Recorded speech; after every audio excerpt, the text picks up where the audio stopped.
اب تو سبھی لوگ یہ بات کر رہے ہیں کہ 10 سے 15 سال سے یہ بڑے کھلے عام آپریٹ کر رہی تھی اور کوکین کی سب سے بڑی سمگلر اور ڈان کا نام بھی اس نے اپنے آپ کو دیا ہوا تھا. کیا وجہ ہے کہ اس کو پکڑنے میں اتنے سال لگ گئے؟ 10 سے 15 سال ایک طویل عرصہ ہوتا ہے. جی بہت شکریہ میرا موقف لینے کا. دیکھیں انفارچونیٹلی اس طرح کے جو معاملات ہیں دیر پارٹ آف اینی سوسائٹی. صرف سندھ نہیں، پورے پاکستان میں یہ جو بیماری ہے، یہ کینسر ہے پھیلی ہوئی. اور صرف پاکستان میں نہیں، آپ دنیا کے کسی یورپین کنٹری میں بھی چلے جائیں، امریکہ میں بھی چلے جائیں، ڈرگس از اے ہارش ریالٹی جس کو کمبیٹ کرنا ہر گورنمنٹ کی پوری کوشش ہوتی ہے.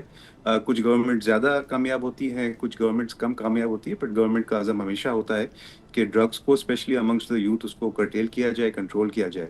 اور یہ کریڈٹ میڈم عدی فریال ٹالپور صاحبہ کو جاتی ہے، جنہوں نے چند دن قبل ہی آپ کو پتہ ہوگا صوبائی اسمبلی سندھ میں ایک جو ہوم منسٹری کی جو قائمہ کمیٹی ہے اس کی میٹنگ بلائی. اس میں جو آئی جی ہے اس کو سخت احکامات دیے سندھ پولیس کے آئی جی کو کہ بے شک کوئی پیپلز پارٹی کا ایم پی اے، ایم این اے، کوئی بھی پارٹی عہدیدار، کوئی لیڈر، کوئی بھی اس کے اگر پیچھے پایا جائے تو آئی جی خود میڈم فریال ٹالپور صاحبہ کو بتائیں، کیونکہ پاکستان پیپلز پارٹی کی لیڈرشپ کا یہ عزم ہے اور پوری یہ طرح تو سے دیکھیں اس چیز قبول میں. صاحب، بات یہ ہے کہ اس کراچی شہر کی صرف اگر ہم بات کریں تو پاکستان کا سب سے زیادہ آبادی والا شہر ہے، تو سب سے زیادہ امپیکٹ بھی وہیں ہوتا ہے. نوجوان بھی وہاں سب سے زیادہ تعداد میں ہیں اور طلباء بھی.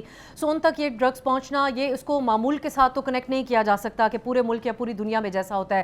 لیکن جس بات نے سرپرائز کیا سب کو وہ یہ ہے کہ وہ خود یہ بہت ہی کانفیڈنس سے کہہ رہی ہے کہ جو پولیس انکوائری کی کوشش کرے گا یا میرے خلاف آئے گا وہ ریٹائرمنٹ کے بعد بھی خوار ہوگا. تو اس چیز نے ایک طرح سے پولیس کو بڑا کمزور ظاہر کیا ہے، سندھ پولیس کو باقی ملک کے مقابلے نہیں میں. دیکھیں، یہ تو پولیس کی کامیابی ہے نا کہ دیر صحیح مگر اس کو پکڑا ہے. اس کی ویڈیو بھی سامنے آئی ہے کس طرح اس کو اس کے گھر سے ہی پکڑا ہے اور کس طرح پولیس پوری طرح سے کوشش کر رہی ہے. آج کامیابی سے اس کی جسمانی ریمانڈ بھی حاصل کی، حالانکہ کورٹ نہیں دے رہی تھی. دیکھیں this is also part of the judicial and legal system کہ پولیس بھی اکثر کام کرتی ہے، جو دیگر ادارے ہوتے ہیں وہ بھی کام کرتے ہیں، مگر کورٹس کی طرف سے انفارچونیٹلی کبھی کبھار پروسیجرل وجہ سے، میں نہیں کہتا کورٹس کی غلطی ہے یا غفلت ہے، but obviously part of the judicial process ہوتا ہے. اس میں اگر کوئی جو ثبوت ہیں ان میں کوئی اوپر اونچ نیچ ہو جائے اس کی وجہ سے ان کو ریلیف مل جاتا ہے. مگر یہ جو کیس ہے یہ ایک ٹیسٹ کیس ہے اور اس میں جی اسٹرکٹلی جو ہمارے ہوم منسٹر ہے انہوں نے بھی کلوزلی اس کو مانیٹر کر رہے ہیں اور انہوں ٹھیک نے ہے. جو احکامات ایکشن دیے لیا گیا فوری طور پہ قبول صاحب وہ تھا کہ جو پروٹوکول دے رہے تھے وہاں معطلیاں کی گئیں پولیس میں، لیکن اس کے دیگر باثر سہولت کار کون تھے؟ کیونکہ اگین جو اس کا کانفیڈنس تھا اس میں نہ صرف وہ منشیات فروخت کری تھی بلکہ اس پہ اپنی برانڈنگ بھی کر رہی تھی، جس کی غالباً دنیا میں کہیں مثال نہیں ملتی ہوگی کہ آپ ایک اتنا بڑا غیر قانونی کام کر رہے ہیں اور اس کے ساتھ اپنا نام بھی اس کے اوپر تشہیر کر کے بیچ رہے ہیں. تو اس سے یہ گمان ہوتا ہے کہ اس کے بہت باثر سہولت کار موجود تھے. اس حوالے سے ابھی تک کیا کوئی انکوائری ہوئی ہے؟ دیکھیں پابلو ایسکوبار بھی ایک نام ہے، بہت مشہور نام ہے، اور اس کو پکڑنے کے لیے اینڈ میں پھر سی آئی اے کو جانا پڑا، جو کہ آپ کو پتہ ہے دنیا کی ایک بہترین انٹیلیجنس ایجنسی ہے امریکہ کی. خیر میں اس چیز کو بالکل بھی معمول کا وہ حصہ میں نے نہیں کیونکہ کہا. وہ آپ نے کہا کسی کہ میں اس اور کو ملک میں تھا. ایک میں قبول صاحب، یہ آپ پابلو ایسکوبار کے جی ساتھ یہ جو ڈرگ ڈیلر ہیں ان کا نہیں، میں موازنہ ایک کریں؟ چیز آپ کو بتانا چاہ رہا ہوں، کہ obviously where there is big money involved تو اس طرح کے جو معاملات ہیں وہ لوگوں کے دماغ کے ساتھ بھی کھیلتا ہے. یہ جو خاتون جس طرح کی گفتگو کر رہی ہے obviously یہ اپنے آپ کو انوینسیبل سمجھ رہی ہے، مگر سندھ گورنمنٹ، سندھ پولیس، سندھ کی جو اینٹی نارکوٹکس فورس ہے اور وفاقی اینٹی نارکوٹکس فورس ہے وہ اس خاتون کو ایک ٹیسٹ کیس کی طرح ڈیل کر رہے ہیں اور اس کو بالکل اس کیس کو اس کے منطقی انجام تک پہنچانے کی پوری کوشش ٹھیک کر ہے. رہی ہے.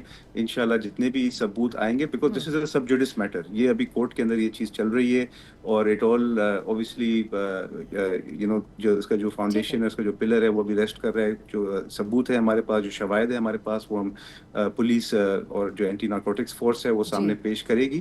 اور یہ لیڈرشپ کا عزم، میں بار بار اس چیز کو ریپیٹ کر رہا ہوں کہ جی وہ ہے کہ اگر کوئی پیپلز پارٹی کا کوئی اگر یا کوئی بھی پولیٹیشین یا کوئی بڑا بزنس مین یا کوئی بڑا انڈسٹریلسٹ اس میں اگر ملوث پایا جاتا ہے تو ٹھیک ہے. کسی کو کسی بھی قسم کی لیکن یہ ریلیف نہیں دی کنسرن جائے ایک گی، بیکاز یہ آپ کی ہمارے یوتھ کے سندھ، ساتھ نہیں جی کھیلنے میں دیا اس جائے طرف گا. ہی آ رہی ہوں، نوجوانوں میں جو منشیات کا رجحان ہے. لیکن پہلے اس حوالے سے ضرور کنسرن ہے کہ جو اس کی آڈیو کال سامنے آئیں اس کے میں جہاں وہ یہ کہتی ہے کہ 8 سال سے جو لوگ کوشش کر رہے ہیں مجھے پکڑنے کی وہ بھی ریٹائر ہونے کے بعد کال کرتے ہیں اور ہنس دیتے ہیں کہ ہم غلط تھے تمہیں پکڑنے کی کوشش کرتے ہوئے. سو اس سے جو اس طرح کے جب معاملات پولیس میں ہوں تو جرائم پیشہ افراد کی حوصلہ افزائی ہوتی ہے. اس حوالے سے ضرور ایک کنسرن سندھ حکومت کے اندر موجود ہے کہ پولیس کے اندر اس معاملے کو دیکھا جائے کہ کیسے ہوتا رہا.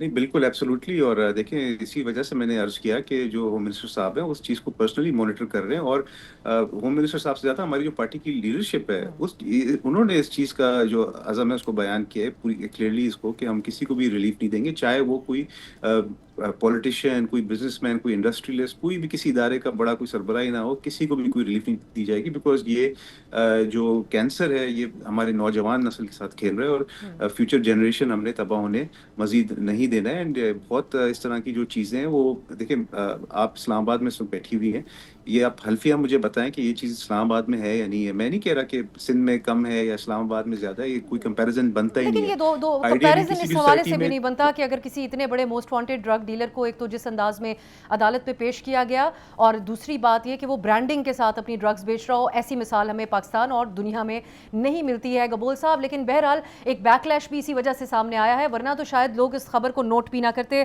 طلبہ میں بڑھتے ہوئے جو منشیات کا رجحان ہے اس حوالے سے سندھ حکومت کا ڈیٹا کیا ہے اور پالیسی کیا ہے سندھ حکومت کی اب اس پہ؟ دیکھیں پالیسی تو اوبیسلی یہی ہے کہ میری ڈسکشن بھی ہوئی ہے جو این ایف کے عہدیداران ہیں ان کے ساتھ. وہ کہتے ہیں کہ they treating the suppliers as criminals, جو کنزیومر ہے اس کو ایز کرمنل نہیں کنسیڈر کیا جاتا, ان کو ایز اے وکٹم کنسیڈر کیا جاتا ہے. تو ان کی پوری طرح سے جو لا انفورسمنٹ ایجنسیز ہوتی ہیں پولیس یا اے این ایف, تو ان کی کوشش یہی ہوتی ہے کہ جو سپلائی نیٹ ورک ہے اس کو پنش کیا جائے, اس کو توڑا جائے, اور جو سپلائرز ہیں ان کو کڑی سے کڑی سزا دی جائے. جو کنزیومرز ہیں انفارچونیٹلی ان کے لیے اویئرنیس کیمپینز بھی ہوتی ہے. ایک اویئرنیس کیمپین ابھی کچھ مہینے پہلے ہی ہوئی تھی جس میں میں نے بھی حصہ لیا تھا. ایک اویئرنیس مارچ ہم نے کیا تھا جس کے اندر جو سول سوسائٹی ہے, جو ہمارے سیلیبریٹیز ہیں, ٹی وی کے آپ جیسے بڑے بڑے شخصیات جو کہ اینکرز ہیں, جرنلسٹ ہیں, صحافی برادری ہے, سب نے اس میں حصہ لیا. ڈپلومیٹس بھی تھے اس کے اندر. تو کوشش تو یہی کرتے ہیں کہ اویئرنیس کیمپین کریٹ کیا جائے, اور جو والدین ہیں بچوں کے ان کو ہم ان کے اندر بھی اویئرنیس کریٹ کرنے کی کوشش کرتے ہیں کہ اپنے بچوں کے اوپر نظر رکھیں. بچے آپ کے کہاں جاتے ہیں, کہاں اٹھتے بیٹھتے ہیں. جب میں ایٹ لیسٹ چھوٹا ہوتا تھا تب تو والدین کی بڑی سخت نظر ہوتی تھی, ٹائمنگز ہوتی تھی. اب بھی انفارچونیٹلی دیکھا جاتا ہے کہ رات کو لیٹ تک بچے بچیاں جو ہیں کیفیز میں اکثر پائے جاتے ہیں, جو کہ ابھی ریسنٹلی تو اوبیسلی ٹائمنگز چینج ہوئی ہے گورنمنٹ کی طرف سے. 9 بجے جو ہے دکانیں بند کی جاتی ہیں, اور جو باقی چلیے ریسٹورینٹس یہ تو ہیں, بہرحال ہوٹلز ہیں, قبول ان صاحب کے یہ اوپر بڑی بھی. جنرلائز قسم کی ہم بات کر رہے ہیں, آپ خود بھی سمجھتے ہیں کم و بیش ہم ایک جنریشن سے ہی آتے ہیں, تو یہ چیزیں بڑی جنرلائز قسم کی باتیں ہیں جو اس کو ڈرگس کے ساتھ جب اگر ہم جوڑیں. لیکن ان ڈیپتھ آپ لوگوں کی کیا پالیسی ہوگی تو میں آئندہ دیکھنا ہوگا. ویری کوئکلی آج سینٹ کی داخلہ کمیٹی کے اندر جو چیئرمین ہیں انہوں نے بھی یہ بات کہی کہ جو استعمال کرتے ہیں ڈرگز ان کو میں خود ان کے لیے ریہیبلیٹیشن کی سہولت کے حوالے سے مطالبہ کروں گا. لیکن ساتھ ہی انہوں نے یہ بھی کہا کہ جو باثر لوگ ہیں اس کی بھی لسٹ دی جائے جو استعمال اس کے جو کلائنٹس تھے. اس میں وہ انہوں نے ذکر کیا عدلیہ کے لوگوں کون شامل ہیں, بیوروکریٹس کون شامل ہیں, ممبر پارلیمان کون شامل ہیں. اس سے آپ کیا مراد لیتے ہیں, کیونکہ وہ بتایا تو یہ جاتا ہے کہ کراچی ہی میں سپلائی کرتی تھی. جی اچھا, وہ آپ نے ریہیبلیٹیشن کی بھی ذکر کیا. جو لیاری ہے جو کہ میرا فیملی کا حلقہ ہے, میرے والد صاحب وہاں سے ایم این اے ہے, وہاں پہ سندھ حکومت کا ایک بہت جدید مور دین 100 بیڈ کا ریہیبلیٹیشن سینٹر بھی ہے جس کو سندھ گورنمنٹ فنڈ کرتی ہے, and it's run by the A N F. تو ریہیبلیٹیشن پہ ہمارا بھی فوکس ہے.